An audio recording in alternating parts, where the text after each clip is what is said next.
نئے چہروں اور نوجوان قیادت کو موقع دینے کا فیصلہ کیا ہے۔ اس میں تفصیل بھی ہے کہ کون کون سے ایسے ڈپارٹمنٹس ہیں، وزارتیں ہیں جہاں سے شہباز شریف صاحب خوش نہیں ہیں، اور اس میں ارکان جو شامل ہو رہے ہیں ان میں وزیر مملکت کے عہدے ان کو دیے جائیں گے۔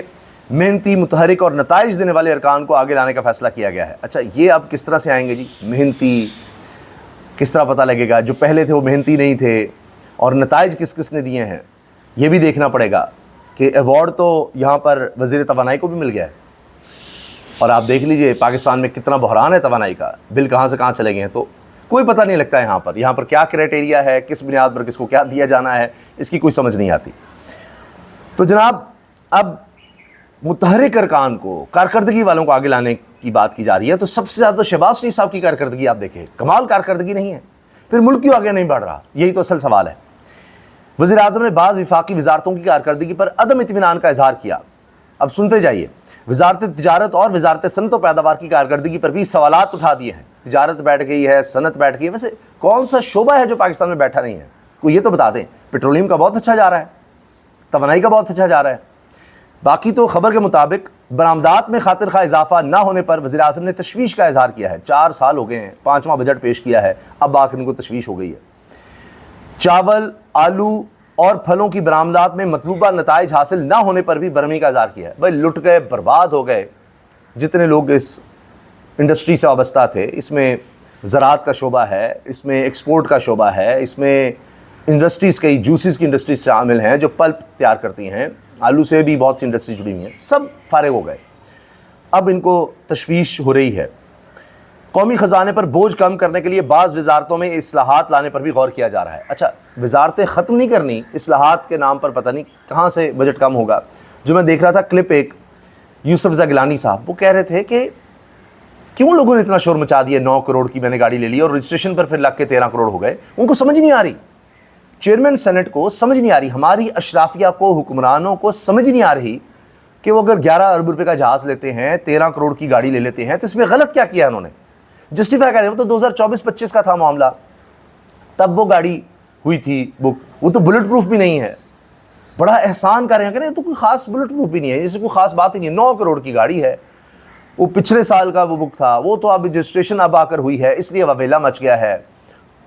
تو وہ اس کو جسٹیفائی نہیں صرف کر رہے، وہ کہہ رہے ہیں کہ اس میں غلط تو کیا، ان کو تو اس بات پر حیرانی ہوئی ہے کہ کوئی یہ بات بھی کیوں کہہ رہا ہے کہ 9 کروڑ کی یا 13 کروڑ کی گاڑی اور لی ہے تو اس میں خرابی والی کوئی بات ہی نہیں ہے۔ ان کو سمجھ نہیں آ سکتی کہ اگر ہم 20-20 لاکھ تنخواہیں لے رہے ہیں، مفت پیٹرول لے رہے ہیں، تو اس پر کوئی شور کیوں مچا رہا ہے؟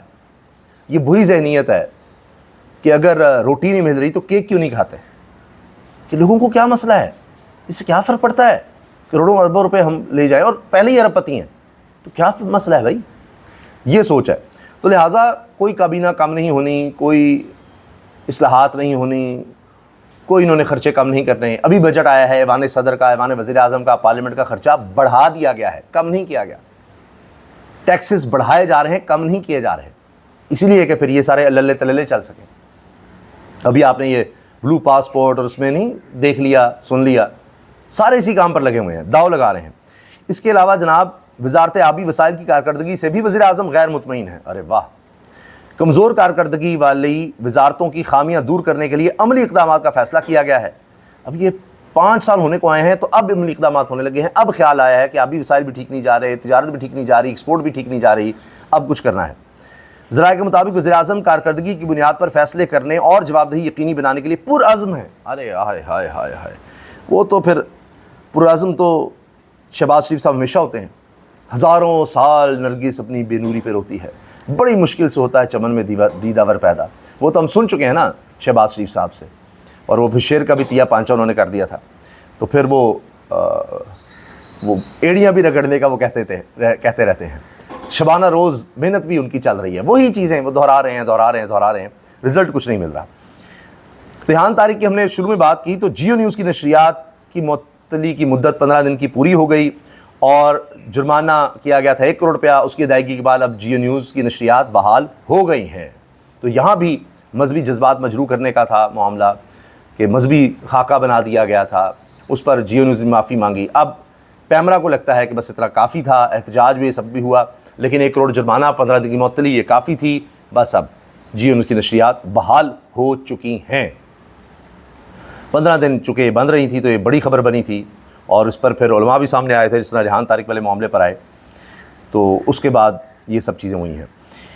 اس کے ساتھ جناب کشمیر کے حالات بدستور کشیدہ ہیں، اور ایک طرف انتخابی عمل کی تیاریاں ہیں، جلسے جلوس کی کوششیں ہیں، دوسری طرف خبریں آ رہی ہیں کہ راستے بند کیے جا رہے ہیں، اور آزاد کشمیر میں الیکشن کمشنر کے عملے اور تمام سرکاری گاڑیوں کے داخلے کو روکنے کے لیے راستے بند کیے گئے ہیں. اس کی ویڈیوز آ رہی ہیں، بڑے بڑے پتھر رکھ کر راستوں کو بلاک کر دیا گیا ہے. اس کے علاوہ ایک اور بہت ہی تشویشناک خبر یہ آئی ہے کہ آزاد کشمیر کے ضلع کوٹلی میں مسلم لیگ نون کے انتخابی قافلے پر فائرنگ سے ایک شخص جاں بحق اور 2 افراد زخمی ہوئے. پولیس نے قتل، اقدام قتل اور دیگر دفعات کے تحت مقدمہ درج کرتے ہوئے 8 افراد کو نامزد کیا ہے، جبکہ 3 ملزمان کی گرفتاری بھی کی گئی ہے. جاں بحق رہنما ملک عاشق آوان کی نماز جنازہ ادا کر دی گئی، جبکہ امیدوار عمیر نعیم نے کارکنوں سے پرامن رہنے اور قانون ہاتھ میں نہ لینے کی اپیل کی ہے. یہ مسلم لیگ نون کے انتخابی قافلے پر فائرنگ ہوئی ہے، جس سے یہ سارا کچھ ہوا کہ ایک شخص جاں بحق اور 2 افراد زخمی ہوئے ہیں. اب اتنے حالات کشیدہ ہیں. باقی کسی جگہ پر کچھ جلسہ وغیرہ بھی رپورٹ ہو رہا ہے، لیکن دیکھیے انتخابی عمل کے دوران ہی فائرنگ اور پھر یہ راستے بند کرنا، اس سے اندازہ ہوتا ہے کہ چیزیں نارملائز نہیں ہو پا رہی. باقی ابھی اگر حکومت کی بات کریں، ہماری اشرافیہ کی بات کریں، سیاستدانوں کی بات کریں، تو وہ مراد کے چکر میں ہیں. وہی بلو پاسپورٹ جی، وہ تحریک انصاف کو تو لینے کے دینے پڑ گئے ہیں. وہ کہہ رہے ہیں جی اچھا ہم اس پر دوبارہ دیکھتے ہیں، لیکن یہاں پر سینٹ میں کام شروع ہو گیا ہے کہ سابق کو بھی دو، موجودہ کو بھی دو، پتہ نہیں پھر موقع ملے نہ ملے. جب ترجیحات اس طرح سے ہوں گی تو پھر نتائج یہی نکلیں گے کہ پیٹرول عالمی سطح پر قیمت نیچے جائے اور یہاں پر قیمت بڑھا دی جائے. اور پھر پتہ چلتا ہے کہ یہ تو ٹیکس لگا دیا گیا ہے، سارا بھانڈا پھوڑ دیا ہے شہباز رانا صاحب نے. اور پھر ڈالر کے ساتھ کہ جی وہ کمپیریزن کے چکر میں، حالانکہ ڈالر کی قیمت تو کافی عرصے سے بڑھی نہیں رہی، باقی اس چکر میں بڑھا دی گئی ہے. عالمی سطح پر قیمتیں گری ہیں، انہوں نے بڑھا دی ہیں کہ اچھا وہ ایران اور امریکہ کے درمیان دوبارہ جنگ کی کیفیت ہے تو یہ بہانہ مل گیا ہے. جبکہ عالمی سطح پر قیمتیں گری ہیں، بڑھی نہیں، اس طرح نہیں بڑھی. اور اس کا امپیکٹ تو کم ہونا چاہیے تھا پیٹرول پر کہ قیمتیں نیچے جانی چاہیے تھیں. انہوں نے ٹیکس بڑھا کر اور یہ کہ جی یہ پیریٹی جو آپ کہیں کہ رقم کی، ایکسچینج ریٹ کی، وہ بھی اس میں شامل کر کے تو بڑھا دی ہے. 105 روپے ٹیکس لیا جا رہا ہے، آپ اندازہ لگائیے. کاربن لیوی الگ، وہ بھی بڑھا دی گئی تھی پہلے. یہ سب ہو رہا ہے. اور دوسری طرف کیا ہوا ہے، چینی پاور کمپنیوں کا توانائی معاہدوں پر نظر ثانی اور 170 ارب روپے لیٹ پیمنٹ سرچارج معاف کرنے سے انکار. شہباز رانا نے بتا دیا ہے کہ نہ تو نئے معاہدے کرنے جا رہی ہیں چینی کمپنیاں، اور نہ ہی 170 ارب روپے سرچارج معاف کر رہی ہیں. یعنی جرمانہ جو اصل رقم ہے وہ تو دو ہی، جرمانہ بھی ساتھ دو، وہ بھی معاف نہیں کر رہی چینی کمپنیاں. یہ ہے ان کی کارکردگی، یہ ہے ان کی ساکھ. اور توجہ جب دوسرے کاموں پر ہوگی تو حالات یہی ہوں گے. ہم نے آپ کو پہلے خبر دی تھی، سینئر صحافی اسلام آباد سے شاہد میتلا نے کہا ہے کہ معاملات گڑبڑ نظر آ رہے ہیں اور اسٹیبلشمنٹ کے ساتھ نون لیگ کی اس وقت چپکلش اب کھل کر سامنے آئے گی، اور ہوگا یہ کہ سعودی عرب سے معاملات خراب کرنے کی کوشش کی جائے گی صحافیوں کے ذریعے. تو شاہد میتلا نے اس پر ایکس پر پوسٹ لگائی اور ہم نے اس پر تفصیل سے بات کی ہے، پچھلی ویڈیو میں آپ دیکھ سکتے ہیں. اب ظفر نقوی صاحب سینئر صحافی ہیں اور بڑے بڑے اداروں میں یہ کام کر چکے ہیں. یہ اسی بات پر، شاہد میتلا صاحب کی اسی بات پر کمنٹ کرتے ہوئے کہہ رہے ہیں کہ بھائی یہ تو اب چیز کھل رہی ہے، سامنے آ رہی ہے. اور ان کی اس بات کو شاہد میتلا صاحب نے ری ٹویٹ بھی کیا. شاہد میتلا صاحب ایک باخبر صحافی ہیں، میرے پاس بھی تقریباً اسی قسم کی معلومات ہیں، لیکن اب کافی پانی پلوں کے نیچے سے بلکہ اوپر سے بھی گزر چکا ہے. نون لیگ اور اسٹیبلشمنٹ ایک دوسرے سے تیزی سے بیزار ہو رہے ہیں. آپ کو آنے والے دنوں میں ملبہ ایک دوسرے پر تیزی سے ڈالنے کے شواہد ملیں گے. نون لیگ نے الیکٹرانک اور پرنٹ میڈیا پر اربوں روپے خرچ کیے. رضا ڈار والے کیس میں میڈیا مالکان کی منتیں کی گئیں کہ اس کا نام نہ چلایا جائے یا کم از کم اسحاق ڈار سے نہ جڑا جائے. کوئی نہیں مانا. پھر یہ ریکویسٹ کی گئی کہ چلو اسحاق ڈار صاحب کا نام نہ چلائیں، تب بھی کوئی نہیں مانا. اب بھی آپ کو سمجھ نہیں آئی کہ الٹی گنتی شروع ہو چکی ہے. تو یہ جو الٹی گنتی کی بات ہو رہی ہے، بیزاری کی بات ہو رہی ہے، ایک دوسرے پر ملبہ ڈالنے کی بات ہو رہی ہے، اسی سے آپ اندازہ لگا لیجئے کہ آنے والے دنوں میں کیا ہونا ہے، کیونکہ یہ جو کابینہ میں رد و بدل کا آپ سن رہے ہیں یہ اسی کی ایک کڑی ہے. یہ معاملات اسی طرف جا رہے ہیں اور یہ بڑھنے ہیں، یہ کم نہیں ہونے. آہستہ آہستہ آپ دیکھیے گا آپ کو چیز نظر آئے گی، کیونکہ میاں نواز شریف صاحب کا انداز اور ہے. وہ کوئی خان نہیں ہے کہ جی سامنے سے بول دیں گے کہ جی یہ مسئلہ ہے وہ مسئلہ ہے، سامنے سے ٹکرائیں گے. میاں صاحب ذرا پیچھے سے کسی اور طرح سے پروکسیز کے ذریعے کہہ لیں یا کسی اور طرح سے کچھ اور لوگوں کی ڈیوٹی لگا کر کہ تم چڑھ دوڑو اور یہ بات اس طرح سے کر دو، وہ اس طرح سامنے سے وار نہیں کرتے میاں صاحب. تو یہ ان کا ایک انداز ہے. تو بہرحال اب دیکھیے آگے آگے کیا ہوتا ہے، کس طرح سے چیزوں کو لے کر چلا جاتا ہے. منیر فاروق صاحب کہہ رہے ہیں کہ یہ جو نیشنل ڈائیلاگ کمیٹی کی طرف سے فواد چودھری کی طرف سے کہا گیا ہے کہ جی چیزیں بہتر ہونی چاہیے اور جا کر کوٹ لکھپت میں ملاقاتیں کی گئی ہیں شاہ محمود قریشی سے، میاں محمود رشید سے، اور ٹیلی فون کے ذریعے، کیونکہ اعجاز چودھری صاحب ہاسپٹل میں شاید بیمار ہیں، تو ان سے بات وغیرہ کی گئی ہے اور چیزیں ہم آگے بڑھائیں گے. تحریک انصاف آئے ساتھ بیٹھے. تو منیر فاروق صاحب کہہ رہے ہیں یہ تیسرے چوتھے درجے کی جو قیادت ہے اسٹیبلشمنٹ کی، ان سے ان کے رابطے ہیں، اس سے اوپر نہیں ہے. ہاں ٹاپ لیول پر آرمی چیف فیلڈ مارشل پسند کرتے ہیں بیرسٹر گوہر کو.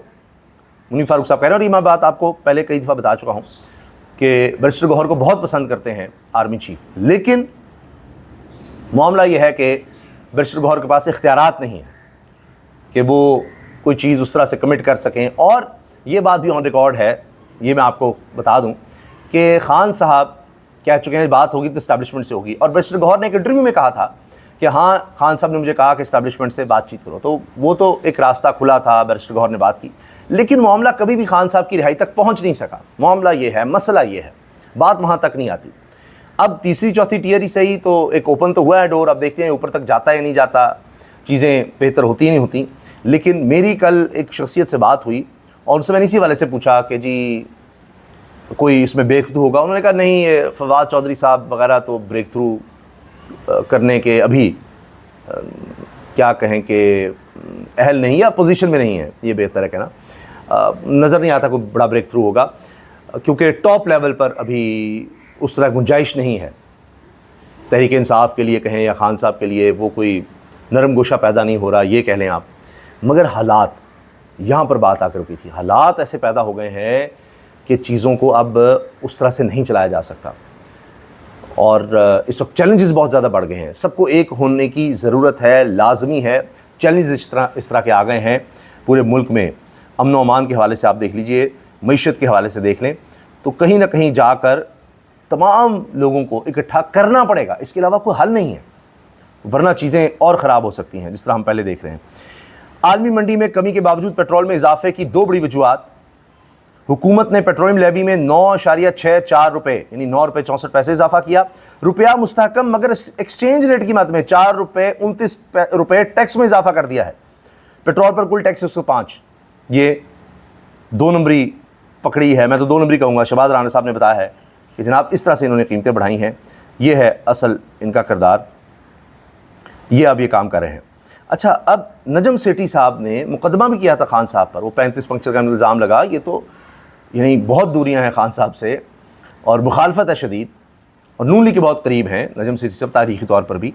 تو وہ کہہ رہے ہیں کہ عمران خان کے بارے میں سب جانتے ہیں کہ وہ سادہ آدمی ہے اور وہ تو اس طرح کی چیز کا سوال ہی پیدا نہیں ہوتا، وہ اپنے لیے نہیں کرتے تو کسی کو کیا کرنے دیں گے. بلو پاسپورٹ وغیرہ، امارات لینا، یہ جی لائسنس دے دو، ہمیں عدالت میں نہیں پیش ہونا، اور دیگر جو امارات کی بات ہوئی، تو وہ بھی تعریف کر رہے ہیں کہ جی خان تو اس طرح کا بندہ ہی نہیں ہے. ماہر مشرف فاروق سلیم صاحب بھی سر پکڑ کے بیٹھ گئے ہیں اور انہوں نے ٹیلی ویژن پروگرام میں کہا ہے کہ قیمتیں بڑھیں تو 21 منٹ میں پاکستان پہنچ جاتی ہے عالمی منڈی کی قیمت، کہ وہ عالمی منڈی بڑھ گئی 21 منٹ میں بڑھا دو. قیمتیں کم ہوتی ہیں تو 21 دن لگ جاتے ہیں کہ قیمتیں کچھ کم کرنی ہے. اس کی وہ کہتے ہیں مجھے بھی سمجھ نہیں آ رہی کہ چکر کیا ہے، کہ یہ کیا کرائٹیریا ہے. ان کو بھی سمجھ نہیں آ رہی، سمجھ کسی کو بھی نہیں آ رہی کہ حکومت کر کیا رہی ہے، سوائے اس کے کہ ان سے چیزیں سنبھلنی نہیں، چلنی نہیں، اور ان کو اور کوئی راستہ سمجھ نہیں آتا کہ بس اپنے خرچے بڑھاتے جاؤ اور ٹیکس بڑھا کے پورے کرتے جاؤ. اجازت دیجیے، اللہ حافظ.